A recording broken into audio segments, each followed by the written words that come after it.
வணக்கம். மின்னல் 24 செய்திகளின் இன்றைய நாளிற்கான செய்தி தொகுப்பு. செய்தி ஆசிரியர் சபீனா சோமசுந்தரம். செய்திகளோடு இணைந்திருக்கும் நான் கிருஷ்ணமூர்த்தி ரதுஜன். முதலில் தலைப்புச் செய்திகள். ஆர்ப்பாட்ட பேரணி மீது கண்ணீர் புகை பிரயோகம். ஆசிரியர்களின் போராட்டத்தினால் திருப்பி அனுப்பப்பட்ட மாணவர்கள். இந்திய மீனவர்களின் தொடர் கைதின் எதிரொலியாக மீனவர்களுக்கு விடுக்கப்பட்டுள்ள எச்சரிக்கை.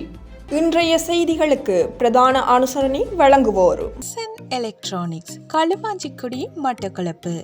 களுவாஞ்சிக்குடி வைத்தியசாலைக்கு முன்பாக அமைந்துள்ள சிங்கர் நிறுவனத்தின் அங்கீகரிக்கப்பட்ட விற்பனை முகவரான SN எலக்ட்ரானிக்ஸில் உங்கள் வீடுகளுக்கு தேவையான அனைத்து விதமான பொருட்களையும் நியாயமான விலையிலும் தரமானதாகவும் கொள்வனவு செய்யலாம். தொடர்புகளுக்கு 07773796000 மற்றும் 07761570043.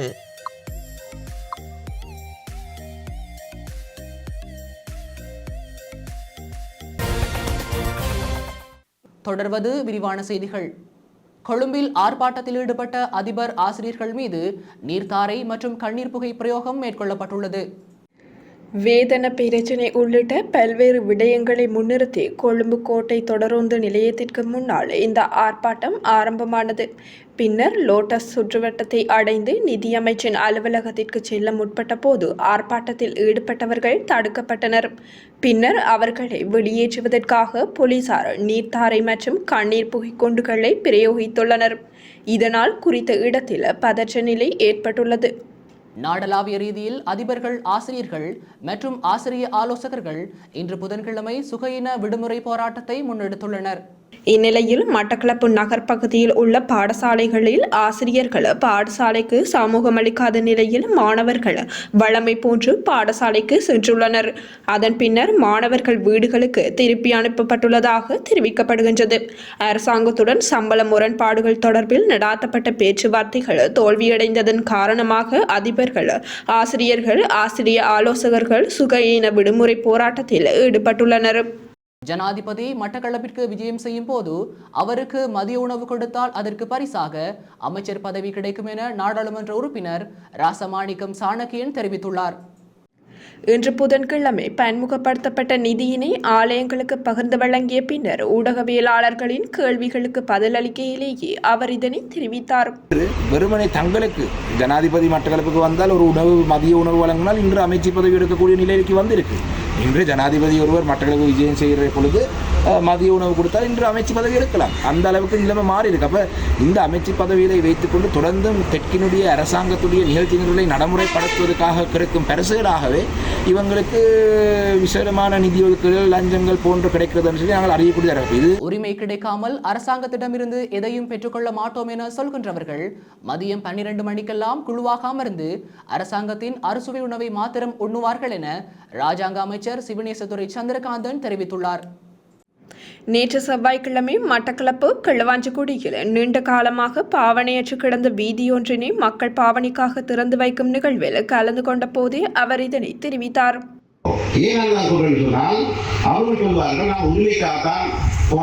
உரிமை கிடைக்கும் வரைக்கும் நாங்கள் ஒன்றை பெற்றுக்கொள்ள மாட்டோம். நான் பாலிமல்ல இல்லையா 12-10 சுமந்திரன் சாணிக்கு எல்லாம் டீம் இருப்பான். அதாவது அரசுவைகள் எல்லாம் பாலிமெண்டா படித்திருக்கணும் எல்லாம் வைப்பா. அது சிறப்புரிமை ஒரு அம்சம் தான். ஆனால் சம்பந்தம் நாங்கள் உரிமை கிடைக்கும் ஒன்று பெற்றுக்கொள்ள மாட்டோம். சொல்லலாம் நாங்கள் மக்களால் கிடைச்ச ஆணையில உங்க உரிமையும் பெற்றுக் கொடுக்கிறாரு 60 வருஷமா போயிட்டு அப்ப இதையும் பெற்றுக் கொள்ளக்கூடாது. இப்போ மக்களால் கிடைச்சிருக்கிறாங்க கிளிநொச்சி மாங்குளம் A9 வீதியில் நேற்று செவ்வாய்க்கிழமை இரவு இடம்பெற்ற வாகன விபத்தில் 3 பேர் உயிரிழந்துள்ளனர். யாழ்ப்பாணத்தில் இருந்து கொழும்பு நோக்கி பயணித்த பேருந்து தொழில்நுட்ப கோளாறு காரணமாக வீதி அருகே நிறுத்தி வைக்கப்பட்டிருந்த நிலையில் பின்னால் பயணித்த பாரவூர்த்தி மோதியதில் விபத்து நேர்ந்துள்ளதாக தெரிவிக்கப்படுகின்றது. விபத்தின் போது காயமடைந்த இருவர் சிகிச்சைகளுக்காக வைத்தியசாலையில் அனுமதிக்கப்பட்டுள்ளனர். விபத்து தொடர்பான மேலதிக விசாரணைகள் முன்னெடுக்கப்பட்டுள்ளதாக மாங்குளம் போலீசார் தெரிவித்துள்ளனர். நாட்டில் இன்று புதன்கிழமை 24 கேரட் 1 கிராம் தங்கம் 24,100 ரூபாவாகவும் 24 கேரட் 1 பவுண்ட் தங்கம் 1,92,500 ரூபாவாகவும் விற்பனை செய்யப்படுவதாக அகில இலங்கை நகை வியாபாரிகள் சங்கம் தெரிவித்துள்ளது. மேலும் 22 கேரட் 1 கிராம் தங்கம் 22,250 ரூபாவாகவும் 22 கேரட் 1 பவுண்ட் தங்கம் 1,78,000 ரூபாவாகவும் விற்பனை செய்யப்படுவதாக அச்சங்கம் தெரிவித்துள்ளது. தொடர்வது வெளிநாட்டுச் செய்திகள்.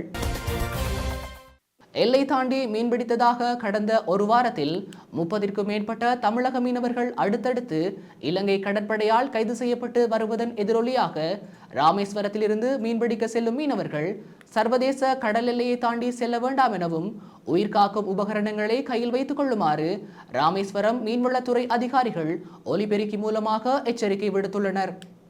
ராமநாதபுரம் மாவட்டம் ராமேஸ்வரத்தில் இருந்து கடந்த சனிக்கிழமை மீன்பிடிக்க சென்ற 3 விசைப்படகுகளையும் அதிலிருந்து 22 மீனவர்களையும் எல்லை தாண்டி மீன்பிடித்ததாக இலங்கை கடற்படை கைது செய்து யாழ்ப்பாணம் சிறைச்சாலையில் வைத்துள்ளனர். அதனைத் தொடர்ந்து நேற்று செவ்வாய்க்கிழமை 10 இந்திய மீனவர்களை இலங்கை கடற்படை கைது செய்துள்ளனர். தமிழக மீனவர்களை தொடர்ந்து இலங்கை கடற்படை கைது செய்து வருவதால் மீனவர்களிடையே அச்சம் ஏற்பட்டுள்ளதாக அப்பகுதி தகவல் தெரிவிக்கின்றன. இந்நிலையில் கடந்த சனிக்கிழமை மீன்பிடிக்க சென்ற 22 ராமேஸ்வரம் மீனவர்களை இலங்கை கடற்படை சிறைப்பிடித்ததை கண்டித்து ஒரு நாள் அடையாள வேலைநிறுத்த போராட்டத்தில் ஈடுபட்டனர். இன்று வேலைநிறுத்த போராட்டம் முடிந்து கடலுக்கு மீன்பிடிக்க சென்ற ராமேஸ்வரம் மீனவர்களுக்கு ராமேஸ்வரம் மீன்வளத்துறை உதவி இயக்குனர் அப்துல் ஹாதர் ஜெய்லானி உத்தரவின் பேரில் மீன்வளத்துறை அதிகாரிகள் ஒலிபெருக்கி மூலம் எச்சரிக்கை விடுத்துள்ளனர்.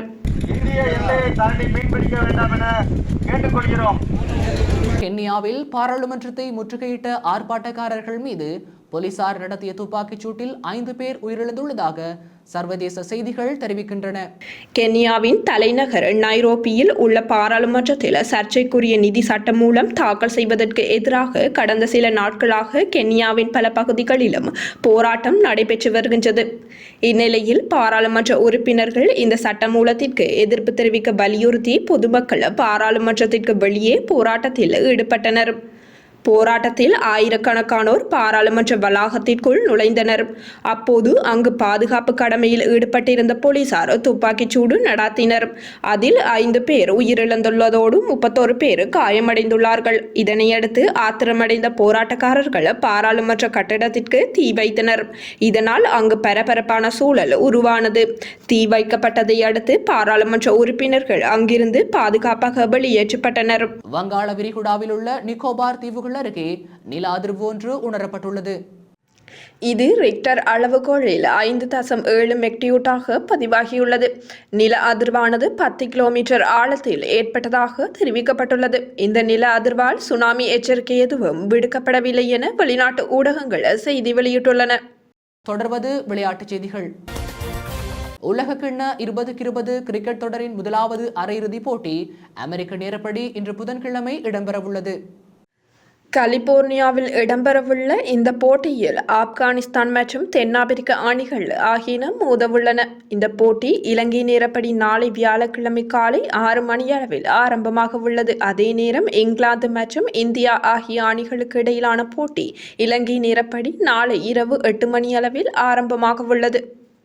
எலக்ட்ரானிக்ஸ் களுவாஞ்சிக்குடி மட்டக்களப்பு. களுவாஞ்சிக்குடி வைத்தியசாலைக்கு முன்பாக அமைந்துள்ள சிங்கர் நிறுவனத்தின் அங்கீகரிக்கப்பட்ட விற்பனை முகவரான SN எலக்ட்ரானிக்ஸில் உங்கள் வீடுகளுக்கு தேவையான அனைத்து விதமான பொருட்களையும் நியாயமான விலையிலும் தரமானதாகவும் கொள்வனவு செய்யலாம். தொடர்புகளுக்கு 07073796000 மற்றும் 07761570443.